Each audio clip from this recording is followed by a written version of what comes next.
कर्म का आश्रव जो होता है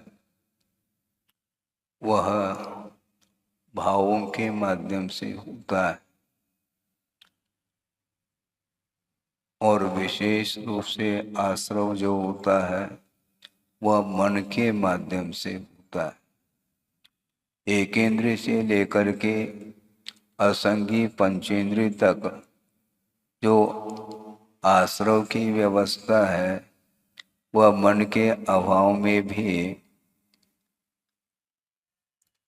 भावों के माध्यम से होता रहता है।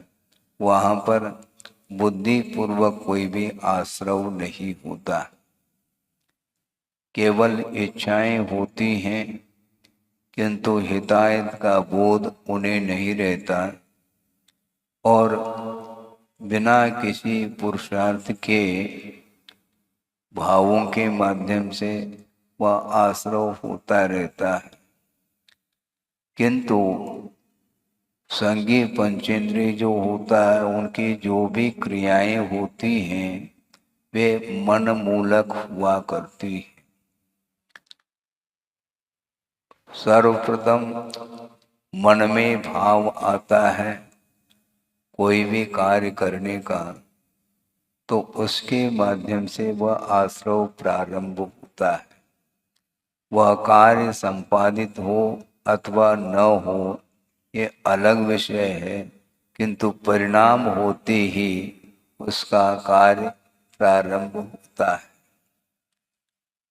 इसी को समरंभ बोलते हैं, फिर बाद में समारंभ होता है, फिर बाद में आरंभ होता है और वह प्लानिंग योजना बनाता है किसी कार्य को लेकर के। और योजना जो ही प्रारंभ होती है वह कार्य प्रारंभ नहीं हुआ किंतु योजना भर चल रही है मन के माध्यम से, तो वह कार्य अभी पूर्ण क्या प्रारंभ ही नहीं हुआ, इसके बावजूद भी वह कर्म का आश्रव प्रारंभ होता है। कि इसलिए मन को शांत रखना बहुत कठिन कार्य होता है। किसी न किसी निमित्त को लेकर के मन के माध्यम से आश्रव होता ही रहता है, वह आपको ज्ञात नहीं रहता है।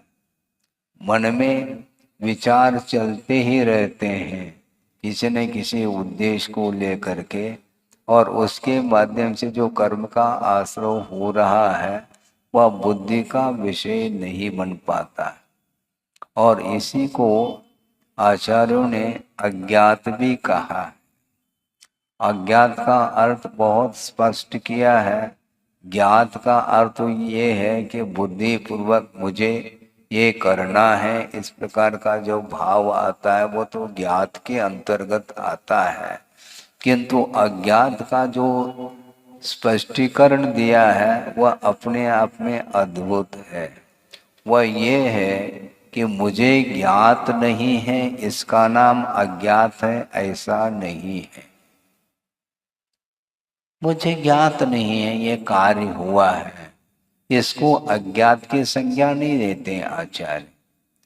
क्योंकि आपको ज्ञात होता कब? जब संसारी प्राणी विषयों में डूबता है उसको ये भान नहीं रहता कि मैं क्या कर रहा हूं। तो इसको भी उन्होंने अज्ञात की कोटि में रखा है। हाँ, क्योंकि उन्मत्तता के कारण, मद के कारण बिना सोच विचार किए जो प्रवृत्ति की जाती है वह अज्ञात के कोटि में आता है। इसको अच्छे ढंग से समझ लेना चाहिए। हाँ,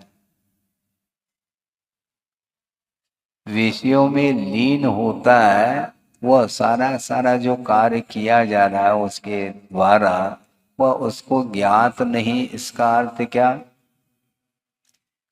मेरे द्वारा ये करने योग्य है क्या नहीं करने योग्य है, इस ओर उसकी दृष्टि नहीं जा पा रही है और वह कार्य करता चला जा रहा है।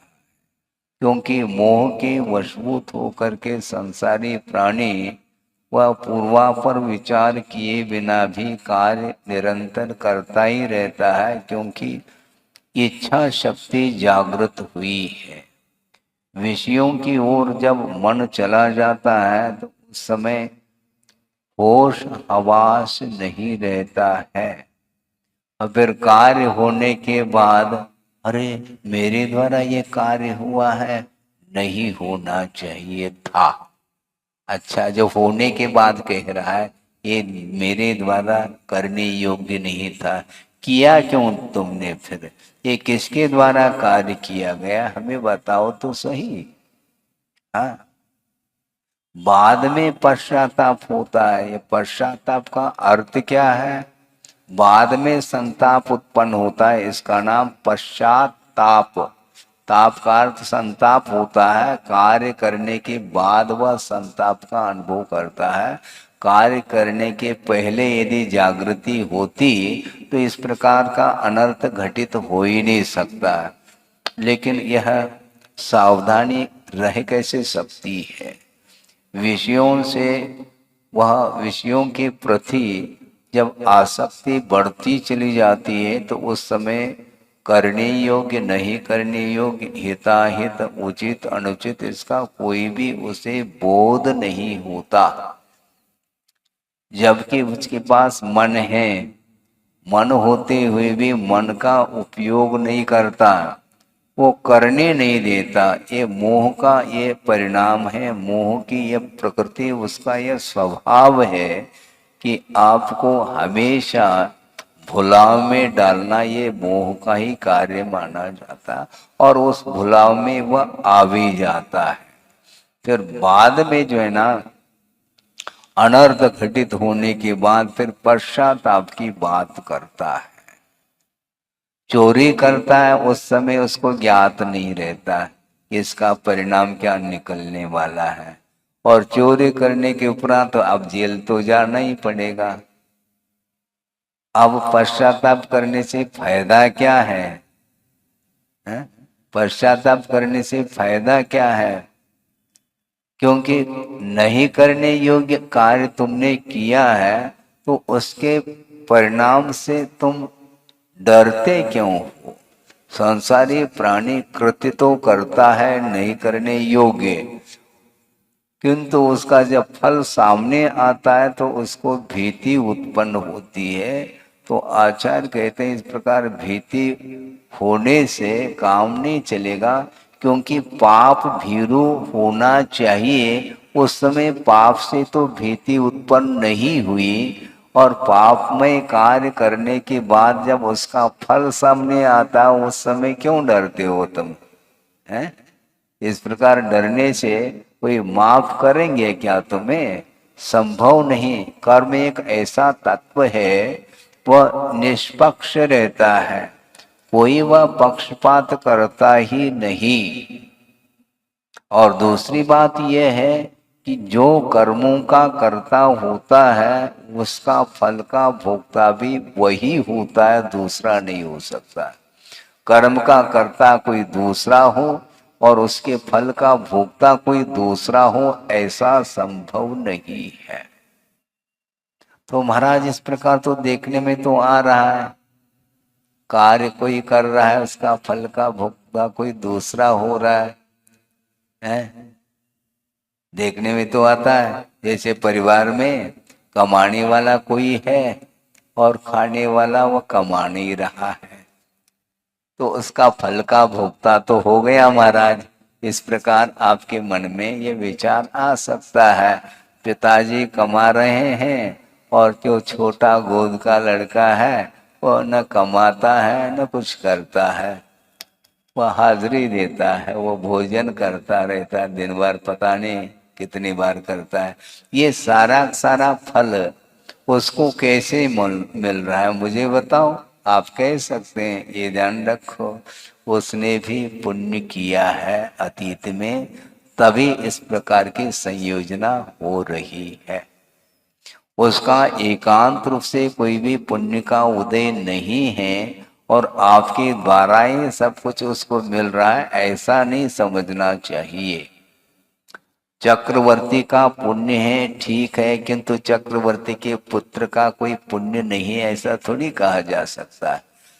यदि पुण्य नहीं है तो उस कुल में पैदा क्यों हो रहा है वो, ये भी तो सोचो है? ये तो सोचो कम से कम। अब भगवान के माता पिता हैं और तीर्थंकर की उत्पत्ति, पुत्र रत्न की उत्पत्ति हुई है। तीर्थंकर के माता पिता से भी ज्यादा पुण्य उस तीर्थंकर का है, तभी वहां पर जाकर के जन्म ले रहा है। इससे स्पष्ट है केवल आप ही परिवार का पालन पोषण कर रहे हैं, आपके द्वारा ही परिवार संचालित है। इस प्रकार की एकांशी धारणा बनाना ये ठीक नहीं है। वह पुण्य अर्जन करके आया है, वह भागीदार है उसका। हाँ, जब तक वह बड़ा नहीं होगा तब तक वह आपके आश्रित रह सकता है, किंतु उसका अंतरंग का कर्म का तीव्र पुण्य का उदय है, उसका फल आपके थ्रू मिल रहा है। और आपको भी जो मिल रहा है वह आपके पिताजी, प्रत्येक व्यक्ति की यही हालत है, यही व्यवस्था है। इसलिए स्वयं ही करता है और उसका फल का भोक्ता भी स्वयं ही होता है। इसलिए कोई भी कार्य हम करते हैं उसके पहले हमें बहुत सोच विचार करने की आवश्यकता पड़ती है, नहीं है तो फिर बाद में पश्चाताप हाथ लगता है। फिर पश्चाताप करने से क्या होना है, आप सोचो विचार करो कि श्रेणी की कथा तो आप लोग पढ़ते हैं? होश हवास नहीं रहा और अनर्थ किया है उसने। मुनि महाराज के गले में सर्प डाल दिया, उपसर्ग कर लिया, और उपसर्ग करने के पूर्व में ये विवेक नहीं आ सकता, और विवेक यदि है तो वह उपसर्ग कर भी नहीं सकता। दोनों बातें हैं। इससे स्पष्ट है कि इस प्रकार का तीव्र जो भाव कर लेता है कर्म के उदय में, और कर्म के उदय में वह सोच नहीं पाता, और इस प्रकार का कर्म का बंध भी उसने अज्ञान दशा में किया है, उसका प्रतिफल ये मिल रहा है कि वर्तमान में कुछ सोच विचार करने के लिए उसके लिए बुद्धि काम में नहीं आ रही है। फिर बाद में उस तीव्र परिणाम के माध्यम से जब उपसर्ग कर लेता है, और उपसर्ग के पश्चात फिर बाद में उसको संताप होता, अरे हमने ये कार्य ठीक नहीं किया। करते समय होश था, इसी को बोलते हैं अज्ञात। करते समय उसको कोई होश है ही नहीं, मेरे द्वारा करने योग्य क्या है और नहीं करने योग्य क्या है। ये होश नहीं होने के कारण कर लेता है, फिर बाद में पश्चाताप हाथ लगता है, अरे इसका परिणाम तो अभी हमें ही भोगना पड़ेगा, चेलना को नहीं। उपसर्ग श्रेणिक ने किया है और उसका फल उसको ही मिलेगा। चेला ने दूध किया है? उसको थोड़ी फल मिलना है। उसने दूर किया है और इसने उपसर्ग किया है। अब क्या कर लोगे? इसलिए पहले से अलर्ट होना चाहिए, उसके बिना हम कभी भी कर्म के आश्रय से बच नहीं पाएंगे। और उस तीव्र कर्म के उदय में जो परिणाम तीव्रमय परिणाम कर लिए उसने, और उसके फल स्वरूप सप्तम पृथ्वी का उसने बंद कर लिया। अब तो बंद कर लिया, अब ऐसे भी कर्म होते हैं जिनका बंद होने के उपरांत वो कर्म डाइवर्शन ले सकते हैं, जिसको संक्रमण बोलते हैं। असाता का बंद किया है, बाद में विशुद्धि बढ़ा ली तो वह असाता साता के रूप में परिवर्तित हो सकती है। और साता का बंद किया था और बाद में किसी निमित्त से संश्लेष परिणाम हो गए तो साता असाता के रूप में डाइवर्शन ले सकता है, किंतु आयु कर्म में इस प्रकार डाइवर्शन संभव नहीं। निश्चित रूप से उसको नरक जाना ही पड़ा। ये बात अलग है, पश्चाताप के माध्यम से उसने आयु को घटा ली है, जिसको अपकर्षण बोलते हैं।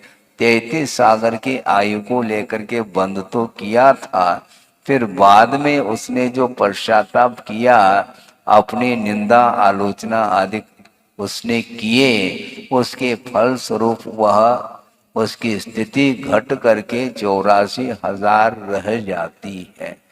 ये ठीक है, उसने पश्चाताप कर लिया, उसका परिणाम इतना निकला, किंतु जाना तो पड़ेगा। इसलिए हमें ये सोचना चाहिए, कर्म बंध से बचना चाहते हैं तो पहले से आपको अलर्ट रहना पड़ेगा। लेकिन अलर्ट रहना तो चाहते हैं महाराज, किंतु कर्म साथ नहीं देता।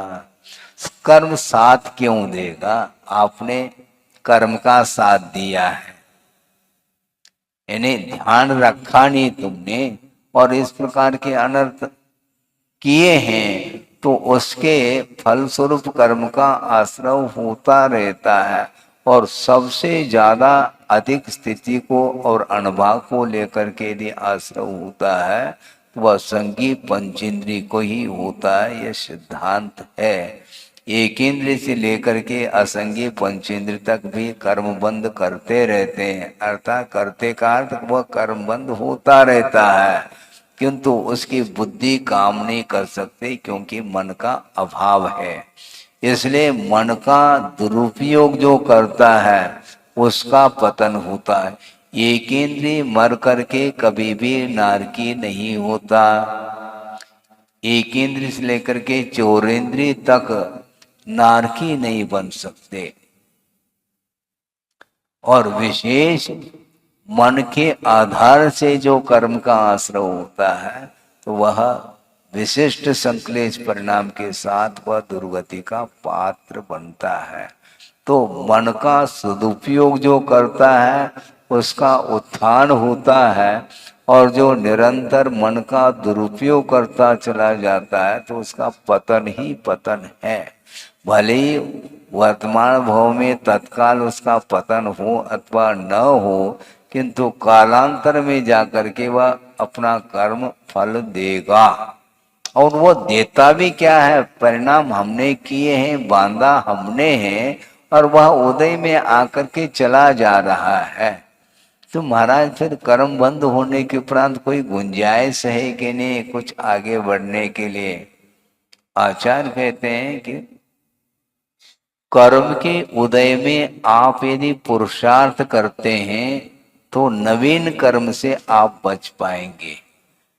पुराना जो कर्म था उदय में आकर के आपको परेशानी में डाला है, किंतु उसके माध्यम से आपके यदि संक्लेश परिणाम यदि नहीं होते हैं, समता भाव के साथ यदि सहन करते चले जाएंगे तो नवीन कर्म का जो आश्रय होना था वह नहीं हो पाएगा। यही एकमात्र पुरुषार्थ माना जाता है, और ये सारा सारा पुरुषार्थ करने के लिए मन अपेक्षित है, ऐसा कहा है। इसलिए संसार परिभ्रमण को रोकना है तो वह संगी पंचेंद्रिय ही रोक पाता है, दूसरे के वश की बात नहीं है। तो मन आपके पास मिला है, अपने आप मिला है क्या? संगी पंचेंद्रिय पर्याय को जिसने प्राप्त किया है उसने भी बहुत कुछ पुरुषार्थ किया है, और करके यदि वह संगीपनी को प्राप्त करता है तो उस सामग्री का यदि दुरुपयोग करता है तो निश्चित रूप से पुनः शिखर तक पहुंचने के उपरांत पैर फिसल जाएंगे, उसके पतन तो होना ही। अभी तो मनुष्य पर्याय मिली है, इसका सदुपयोग करिएगा। इसका सदुपयोग नहीं करेंगे तो निश्चित रूप से पुनः दुर्गति का पात्र बनना पड़ेगा। दुर्गति को प्राप्त करने के पहले यदि सावधानी के साथ हम चलते हैं तो निश्चित रूप से मन का सदुपयोग हो सकता है। मतलब मन के माध्यम से ही पतन है और मन के माध्यम से ही उत्थान आपका हो सकता है। इसलिए वस्तु तत्व के स्वरूप को जो जानता है वह हमेशा अलर्ट रहता है, बहुत सावधान रहता है वो, क्योंकि वस्तु स्वरूप की ओर उसकी दृष्टि हमेशा बनी रहती है। तो अनित्य भावना का ये वर्णन चल रहा है, आगे की कारिका आपके सामने है। पंते पहिय जनानम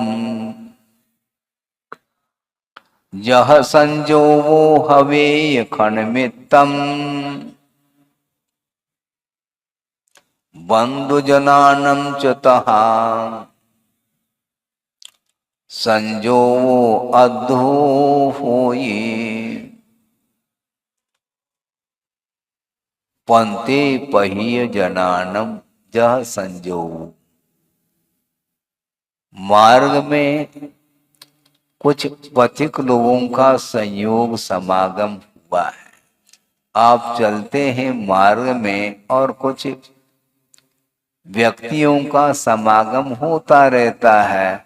वह समागम कुछ ही क्षण के लिए होता है, क्योंकि मान लो आपको बम्बई जाना है और किसी को दिल्ली जाना है, तो मार्ग में समागम हो गया है। वो समागम हो गया तो कुछ क्षण के लिए हो गया और प्लेटफार्म पर वो गाड़ी आ गई, बम्बई जाने के लिए भी गाड़ी आ गई और दिल्ली जाने के लिए भी गाड़ी आ गई मान लो है। तो फिर समागम छूटेगा क्या? नहीं नहीं, उनके साथ रहेंगे तो जाना हो तो जाओ दिल्ली, तुम भी नहीं जा सकता। अपने अपने उद्देश्य की पूर्ति के लिए पहुंचा है और बीच में इस प्रकार का संयोग जुड़ जाता है कुछ क्षण के लिए।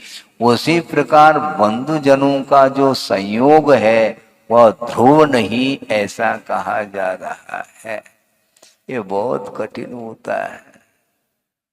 ये माँ है, ये पिता है, ये भाई है, ये बहन है, ये पुत्र है, ये पिता है, ये पति है, ये पत्नी है, ये जितने भी बंधुजनों का जो संयोग हुआ है,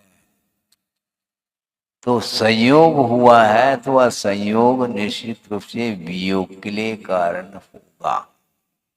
यह स्वरूप है। आप आंखों में आंसू लाओ या नहीं लाओ, इससे कोई भी प्रयोजन सिद्ध नहीं होना है।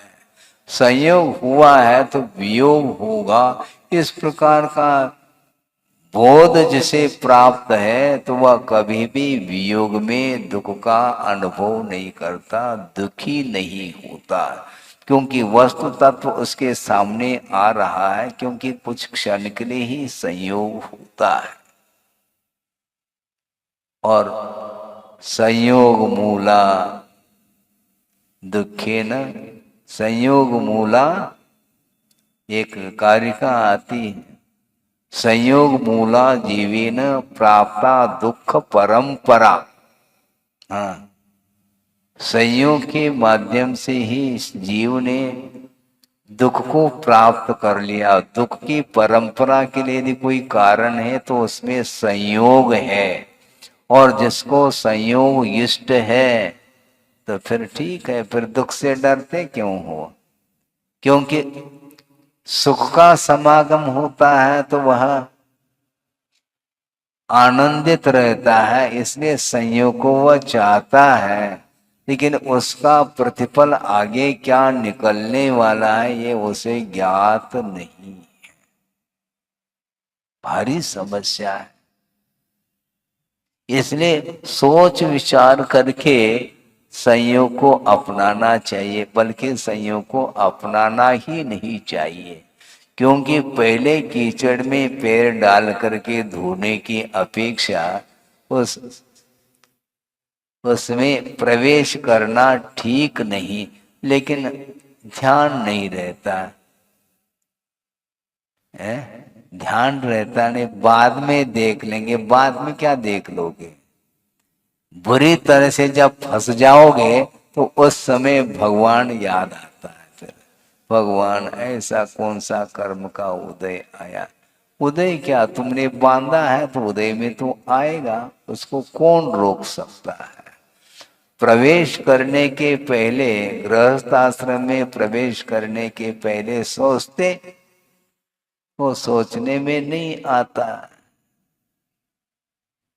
क्योंकि वह अच्छा लगता है तो ठीक है, अच्छा लगता है, तो बाद में उसका परिणाम तो बुरा निकलेगा। हाँ,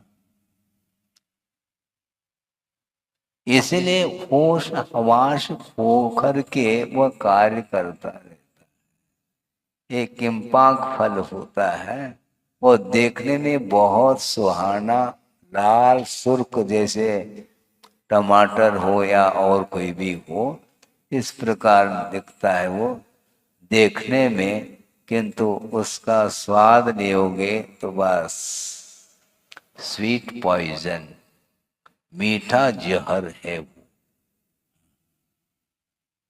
देखने में सुंदर दिख रहा है, उसका स्पर्श गुण भी अच्छा है, मुलायम है, और शुरुआत में वह मीठा भी लग सकता है, लेकिन परिणाम जो निकलेगा वह भयंकर निकलता है।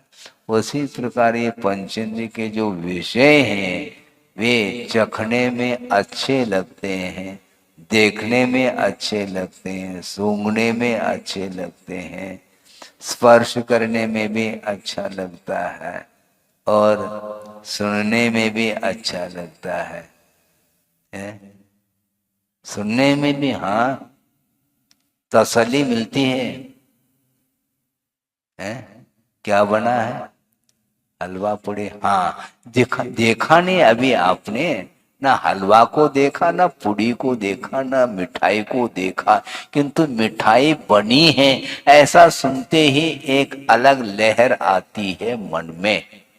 वो क्या है? वो यही कर्णेंद्र का विषय माना जाता है।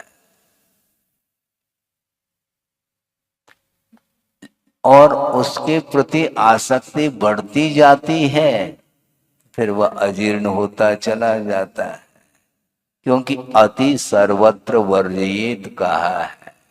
अनुपात से लोगे तो फिर भी ठीक है, किंतु बेहिसाब यदि आप ग्रहण करोगे तो निश्चित रूप से फिर डॉक्टर सामने बैठे हैं, उनके पास जाना पड़ेगा, है जाना ही पड़ेगा, क्योंकि लोभ के कारण ही इस प्रकार की दशा होती है संसारी प्राणी की।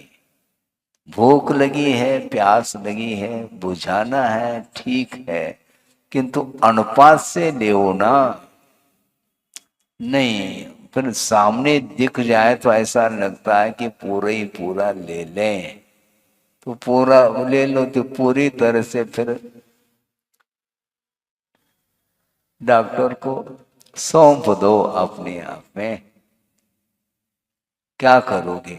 तो उस समय कुछ होश हवास नहीं रहता, इसी को अज्ञात बोलते हैं। अज्ञात का अर्थ यही होता है कि विवेक खो जाता है उस समय, इसको अज्ञात बोलते हैं। और जो विवेक रहता है तो वह सोचता है कि अपने लिए कितना ग्रहण करना, क्या करना, कौन सा लेना, कब लेना, ये सारा सारा विषय उसके सामने आता है। उसी प्रकार जितने भी सांसारिक कार्य होते हैं जो भयानक परिणाम को लिए हुए होते हैं, इसलिए जो विवेकशील व्यक्ति होता है वो पहले से ही वह उसका परिणाम उसके ध्यान में आता है, वह भूल करके भी उसको हाथ नहीं लगाता। हमें उस प्रकार का कार्य नहीं करना, किंतु विवेक जिसके पास नहीं है वह करता चला जाता है। और विवेक कब आएगा महाराज?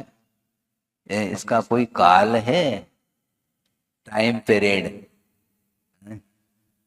विवेक कब आ सकता है? 8 साल में विवेक आ सकता है, ध्यान रखो। और 80 साल में भी विवेक आ जाए कोई गारंटी नहीं। एक जीरो और लग गया 8 के सामने, फिर भी वो ऑटो में घूम रहा है। 80 साल का होने के उपरांत भी उसको घूमना पसंद है, और 8 साल का बालक है तो वह उसको विवेक जागृत। बड़ा आश्चर्य लगता है कि 8 साल की उम्र क्या होती है। खेलने वाला है, दौड़ना खेलना कूदना ये होता है। अभी उंगली पकड़ करके चलना सीख रहा है, इसके उपरांत भी उतनी उम्र में उसको वैराग्य हो जाता है। इसका अर्थ उसको विवेक जागृत हुआ है कि वस्तुतः यह संसार क्षणिक है। ये बंधु लोगों का जो समागम है वो ध्रुव नहीं। इसलिए 923 जो पुत्र हुए हैं निगोद से निकल करके चक्रवर्ती के पुत्र, और वह पुत्र जो है ना, हाँ, वो सोच रहे हैं मन में ये वैभव किस काम का है, और चक्री के साथ बात नहीं करना चाहते। कितना वैराग्य होगा उनका। जबरदस्त वैभव मिला है। उन जीवों ने 923 जीवों ने कोई पुरुषार्थ नहीं किया, क्योंकि निगोद से निकले हैं अथवा गिजाए पर्याय से ही वो चक्रवर्ती के पुत्र हुए हैं। उच्च गोत्र का उन्होंने बंद कब किया होगा? उच्च उच्च है मनुष्य आयु का बंद कब किया होगा? कब किया होगा? सब अबुद्धि पूर्वक ये सब हुआ है। उसने कोई पुरुषार्थ नहीं किया, किंतु परिणाम विचित्र है। तुम नाक रगड़ो नहीं मिलेगा, पापड़ बेल लो ऐसा बोलते हैं। हम पापड़ बेल रहे हैं, बहुत पुरुषार्थ किया जा रहा है, उसके बाद भी हम फल से वंचित हैं। और उसने कुछ भी पुरुषार्थ नहीं किया, किंतु ऑटोमेटिक वह उसको पर्याय मिल जाती है। और चक्रवर्ती षटखंड अधिपति है, और उसको वैराग्य अभी भी नहीं हो रहा है। और 8 साल का जो बालक है वो एक नहीं दो नहीं 923 हैं, और वो सोच रहे हैं ये संसार का स्वरूप क्या है। बंधु जनानम तहा संजोगो, ये बंधुओं का समागम ये ध्रुव नहीं है। ये चक्रवर्ती की संपदा, ये वैभव, ये सारा सारा क्षणिक है।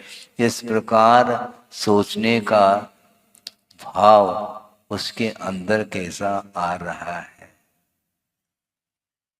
और इधर बार बार बार बार उपदेश देने के उपरांत भी वही चल रहा है। कल भी उपदेश सुना था, आज भी सुन रहे हैं, कल भी सुनेंगे। ये एक रूटीन सा है, किंतु उपदेश सुनने के उपरांत वैराग्य की बात मन में आनी चाहिए, नहीं आ पाता। मिलने के उपरांत भी छोड़ने का भाव, इसी को ज्ञानी का लक्षण बोलते हैं। नहीं मिलने पर छोड़ने की क्या बात है, मिलने के बावजूद भी उसको ग्रहण करने का भाव नहीं आना, यह ज्ञानी का लक्षण है। सम्यक दर्शन उत्पन्न हुआ है, उसका ज्ञान भी सम्यक है, किंतु कुंद कुंद स्वामी उसको ज्ञानी संज्ञा नहीं लेना चाहते हैं। क्योंकि जब तक असंयम की भूमिका में रहेगा, जब तक वह परिग्रह के साथ संबंध रखता है, उसको हम ज्ञानी नहीं कहना चाहते। आगम की दृष्टि से वह सम्यक दृष्टि हो सकता है, उस अपेक्षा से उसके पास सम्यक ज्ञान हो सकता है, किंतु वह श्रद्धानात्मक परिणति है, किंतु प्रयोग की ओर दृष्टि उसकी अभी भी नहीं जा रही है। चक्रवर्ती सम्यक ज्ञानी है क्या? नहीं। है, क्योंकि इच्छा एक सम्यक दृष्टि है। सम्यक दर्शन उत्पन्न होते ही ज्ञान सम्यक हो जाता है, ये सिद्धांत का विषय है। तो ऐसी स्थिति में उसके पास सम्यक ज्ञान है, किंतु अभी भी वंश मोर कह रहा है।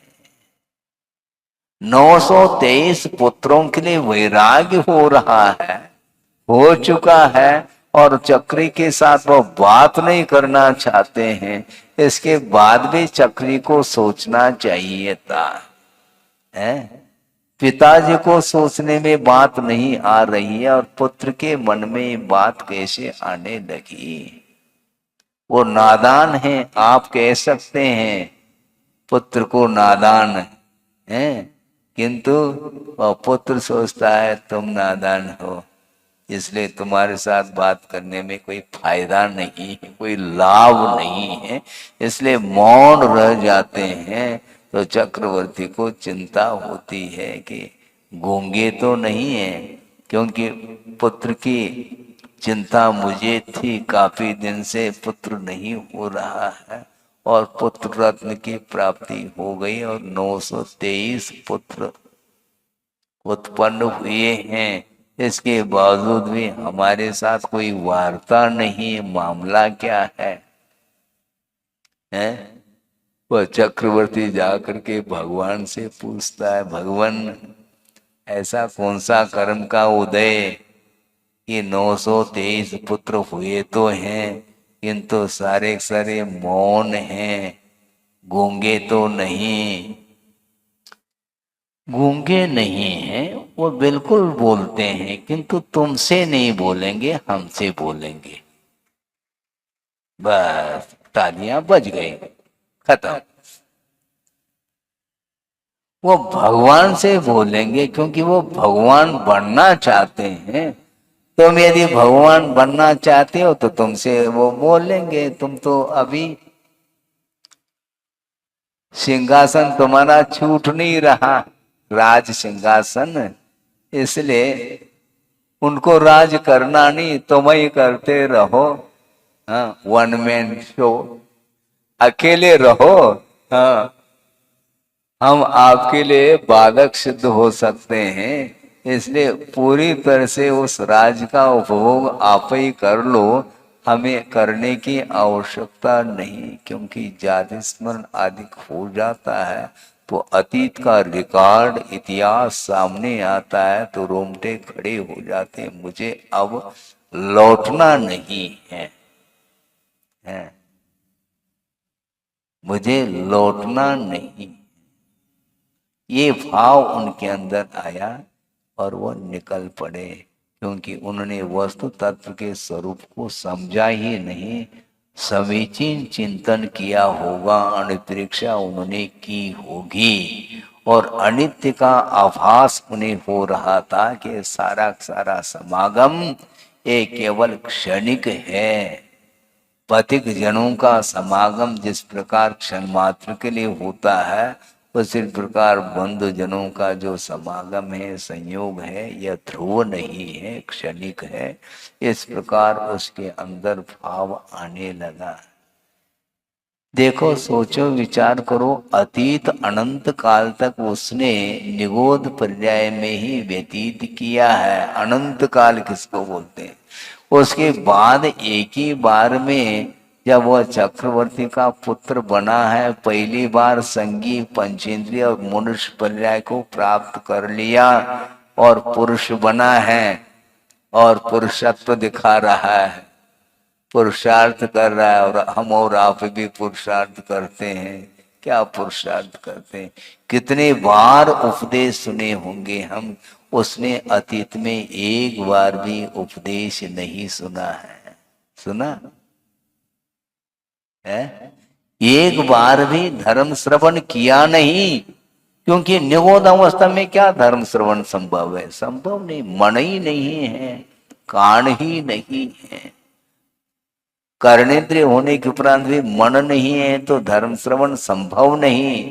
तो अतीत अनंत काल में एक बार भी देशना नहीं सुनी और पहली बार में ही उसको वैराग्य हो रहा है। इसको लेकर के बड़ा आश्चर्य होता है, किंतु आश्चर्य कहते हैं आश्चर्य की कोई बात ही नहीं, क्योंकि ये भीतरी परिणति है। मन में एक बार बात आ गई कि वस्तुतः वस्तु का स्वरूप यही है, इस प्रकार बुद्धि का विषय जब भीतर से बन जाए, वो सही नहीं, ऊपर ऊपर से वैराग हो जाता है और क्षण भर में वैराग समाप्त हो जाता है। स्मशान वैराग के समान हो जाता है हमारा वैराग्य। पुनः वापिस पगड़ी है, अवसान हो गया, तेरही हो गई, बस शुरू हो गए फिर दुकान मकान लिपा पोती करते रहो। भूल जाता है कहाँ तो वह रो रहा था वियोग के कारण, और उस वियोग को वह भूल रहा है और पुनः लग गया काम धंधे में। तो वो सोचो कि अतीत में अनंत काल व्यतीत हुआ, न उपदेश सुनने को मिला, न जिनबिंब दर्शन हुआ, कुछ भी नहीं हुआ। इसके बाद भी वर्तमान में जो उन्हें जो वातावरण मिला है उसका सदुपयोग उसने किया। इस प्रकार का समागम संसारी प्राणी को कई बार मिला है, इसके बाद भी उसको बात समझ में नहीं आती, और उसको कैसे बात समझ में आ गई हमें बात समझ में नहीं आ रही है। और देख लेंगे कितना तीव्र वैराग्य होगा। सही वैराग्य वही माना जाता है। वस्तु स्वरूप का स्वरूप भी ज्ञात हो और फिर भी सम्यक ज्ञान उत्पन्न न हो, फिर भी वह चारित्र की ओर कदम न बढ़ाए, ऐसा संभव नहीं। किंतु सम्यक ज्ञानी, सम्यक दृष्टि, क्षायक सम्यक दृष्टि होने के बाद भी वह चक्री अभी भी समोशन से घर जा रहा है लौट करके। जैसे समोशन से भी कोई अच्छी चीज घर में मिल रही हो। क्या है? साक्षात प्रभु विराजमान है और उपदेश सुन भी लिया है और सम्यक दर्शन भी है उसके पास और क्षायिक है। इसके बाद भी मोह कहता है अभी लौट। मोह के कारण लौट रहा है, कोई लौटाने वाला कोई व्यक्ति नहीं वहां पर, ये ध्यान रखो। 8 साल का बालक तो समोचरण में प्रवेश कर गया और लौटना नहीं चाहता, उसको किसने बोध दिया मुझे बताओ। अब हम पूछना चाहते हैं कि भगवान प्रेरक है क्या? नहीं। पुनः विषय उसको लाए हम हैं। चक्रवर्ती घर लौट रहा है तो भगवान भेज रहे हैं क्या? नहीं। भगवान ने बुलाया क्या 923 को? उत्तर देना है। प्रश्न मंच है। 923 जो पुत्र जो समोसन में गए हैं तो भगवान ने बुलाया क्या? नहीं। और चक्रवर्ती को घर भेजा है क्या? नहीं। कौन भेज रहा है, कौन बुला रहा है? कुछ नहीं। कौन प्रेरक है हमें बताओ। किंतु भगवान का दर्शन करते ही हम स्वयं प्रेरणा लेते हैं, वह प्रेरक जैसे लगते हैं, वरना और कोई भी बात है ही नहीं। एक ही बार में उपदेश कब सुना? और 8 साल का, अभी उसने संसार को देखा ही नहीं। अनंत काल संसार में व्यतीत होते हुए भी सांसारिक सुख का लेश मात्र भी उसने अनुभव नहीं किया है, क्योंकि एकेंद्रिय व्याधिक में कहा सुख मुझे बताओ, है ही नहीं। और इसके बाद भी, और वह चक्रवर्ती का वैभव मुंह में पानी आना चाहिए, मुंह में पानी नहीं आ रहा, आंखों में पानी आ रहा है। वो सोच रहा है कि ये कौन सा संसार है, चलो जल्दी। वैराग्य होता है तो आंखों में आंसू आ जाते हैं। वस्तुतः ये संसार का स्वरूप ठीक नहीं। इस प्रकार सोचने वाला जो व्यक्ति होता है वही मन का सही सही सदुपयोग करता है। मन में विचार विमर्श करने की क्षमता होने के बावजूद भी वैराग्य के अभाव में वह मोह से प्रभावित होकर के अन्यान्य वस्तुओं का समागम करने के लिए वह कटिबद्ध होता है, किंतु उसे ज्ञात नहीं है ये एक तात्कालिक समागम संयोग है। इसका परिणाम हमेशा दुख के रूप में मिलने वाला है। ये ज्ञान मोही को नहीं हो सकता है, यह ज्ञान केवल वैरागी को ही होगा। और 923 के 23 लौटे नहीं और जिन दीक्षा अंगीकार करके उसी भव से मुक्त हो गए तो ताली बजाते रहो, उनको ट्राली से कोई आनंद नहीं आने वाला। ऐसे बजाने वाले तो बजाते रहते हैं, खाली ताली बजा करके घर क्यों लौट रहे हो, ये प्रश्न है? बहुत कठिन है। गुरुदेव ने एक बहुत अच्छी बात कही थी, वैसे उनके सारे सारे अच्छे ही होते हैं, किंतु प्रसंग के अनुरूप ये कहा जा रहा है भगवान की स्तुति करना सरल है। उनकी विवक्षा देखो, भगवान की स्तुति करना सरल है, भगवान की वंदना करना भी ठीक है। वंदना करके स्तुति करके घर की ओर क्यों लौट रहे हो, है? भगवान के सामने आने के बाद तुमने पाया क्या उनसे? उनकी वीतरागता का दर्शन करके तुमने क्या पाया मुझे बताओ। स्तुति करना निषेध नहीं, किंतु स्तुति करने के उपरांत उस पद को प्राप्त करने के लिए जिसके अंदर वैराग्य उत्पन्न होता है वह वस्तुतः सही वंदना सही स्तुति मानी जाती है। बार बार लौटने का क्यों भाव होता है? भगवान भेज रहे हैं क्या? हाँ समय हो गया, ऑफिस चले जाओ, भेज रहे हैं वो? नहीं, हम ही जा रहे हैं, बल्कि घड़ी बांध करके ही वंदना करते हैं। समय बीच बीच में घड़ी देखते हैं, पूजन करते समय कहीं गाड़ी चूक न जाए, बस ये रहता है। मतलब उपयोग उधर ही रहता है। वस्तुतः वस्तु तत्व का स्वरूप जानने के लिए मात्र दर्शन करना पर्याप्त नहीं। ये नहीं समझना कि दर्शन करना व्यर्थ है, ऐसा नहीं कहा जा रहा है, ये अनेकांत है। ये तो समझना है देव गुरु शास्त्र के प्रति समर्पण भाव होना चाहिए, उनकी आराधना आप निरंतर करिएगा। इसके बाद भी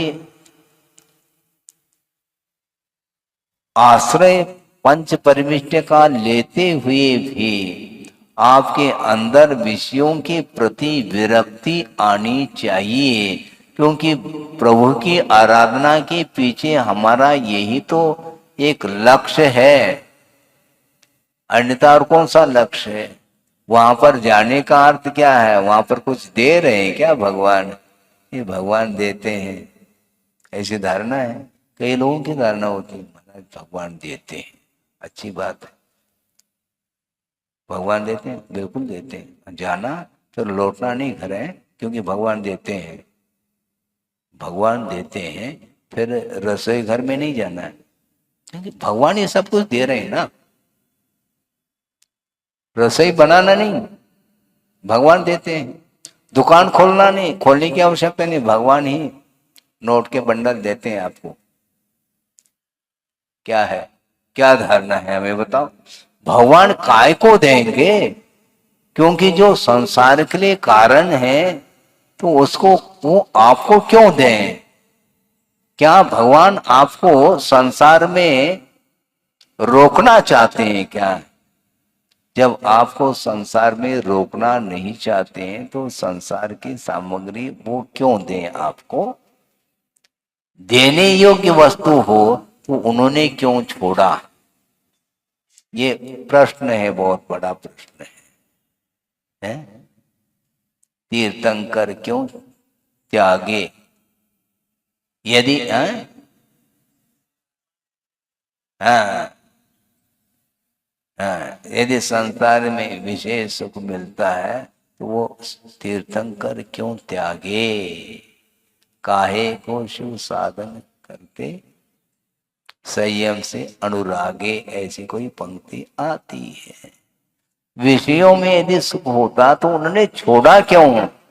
इसलिए स्पष्ट है कि विषयों में सुख नहीं है, इसलिए भगवान कभी भी आपको विषय दे नहीं सकेंगे, बल्कि छोड़ना चाहो तो आशीर्वाद दे सकते हैं। ये है वस्तुतः देखा जाए। लेकिन संसारी प्राणी की दशा ही कुछ अलग है। इसलिए टाइम पीरियड की बात कह रहे थे कि किस समय वैराग्य होता, कोई टाइम पीरियड है क्या? सुबह शाम है वैराग्य प्राप्त होता है? किसी भी पल में वैराग्य हो सकता है, हाँ, और किसी भी पल में वैराग्य समाप्त भी हो सकता है। गाड़ी रिवर्स, पक्की बात है।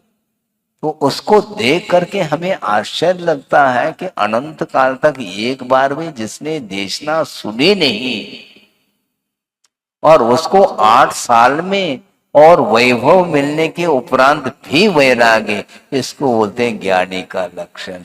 मिलने पर भी उपेक्षा, और उपेक्षा का अर्थ ही ये किसका फल है? उपेक्षा का अर्थ चारित्र होता है, वह ज्ञान का फल माना जाता है। नानस फलम उपेक्षा अज्ञान हानिर्वा, ऐसा कहा है। ज्ञान का फल उपेक्षा का अर्थ चारित्र होता है, और 923 के 23 पे सम्यक दृष्टि निकले और ज्ञान उन्हें प्राप्त हुआ और वैभव उन्हें रुच नहीं रहा है, इसी को बोलते हैं ज्ञानी। और जहां वहां जा करके जनलिंग को अंगीकार कर लेते हैं और उसी भाव से मोक्ष प्राप्त कर लेते हैं। ये किसका फल है? अनुप्रेक्षा का फल है। द्वादशान प्रेक्षा, अपनी कार्तिकान प्रेक्षा का स्वाध्याय आप सुन रहे हैं।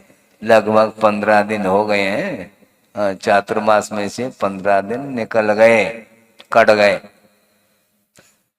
तो और क्या, 15 दिन कट गए। 3.5 महीने का था और 3 महीने, केवल 90 दिन रहे दिवाली के, वो भी कट जाएंगे। और क्या, जब एक पक्ष निकल गया, 5-6 पक्ष और रह गए हैं, बस पक्षी उड़ सकता है। फिर है उड़ा जा रहा पंछी, रोको फिर, ये भजन चालू हो जाएगा। और क्या है, ये है, रोकने वाला कोई नहीं, परिणमन को कोई भी रोक नहीं सकता। यही सिद्धांत है। ये सिद्धांत यदि मान लो समझ में आ जाए, फिर वहां लौटना नहीं चाहेगा। क्या कर सकते हैं, होता ऐसा ही। हम सोचते कुछ और निकलता कुछ है। हम सोचते सोचते रह जाएंगे, और जो ज्यादा नहीं सोचते, एक बार सोच लिया तो सोच लिया, फिर बाद में उसको करके ही रहते हैं। तो 923 के 23 निर्वाण को प्राप्त हो गए हैं। इसलिए ये पंथे पही जनानम, जिस प्रकार मार्ग में पथिकों का समागम संयोग होता है क्षण मात्र के लिए, उसी प्रकार बंधु जनों का जो संयोग समागम है वह ध्रुव नहीं। यह सिद्धांत है। इस सर्व को समझते हुए हमें आगे और धर्म की ओर अग्रसर होना है। यदि हुए हैं, यदि सम्यक्त्व है, ज्ञान सम्यक ज्ञान है, तो उसकी रक्षा करिए, और उसके माध्यम से ही हमारा उद्धार होने वाला है, भविष्य उज्जवल होने वाला है। इस भावना के साथ विषय को पूर्ण किया जाता है। बोधि समाधि परिणाम शुद्धि स्वात्मोपलब्धि शिव शोक सिद्धि चिंता मनिम चिंतित वस्तुदाने त्वां बंद मानस ममास्तु देव। परम पूजाचार्य गुरुवर श्री विद्यासागर जी मुनि महाराज की जय।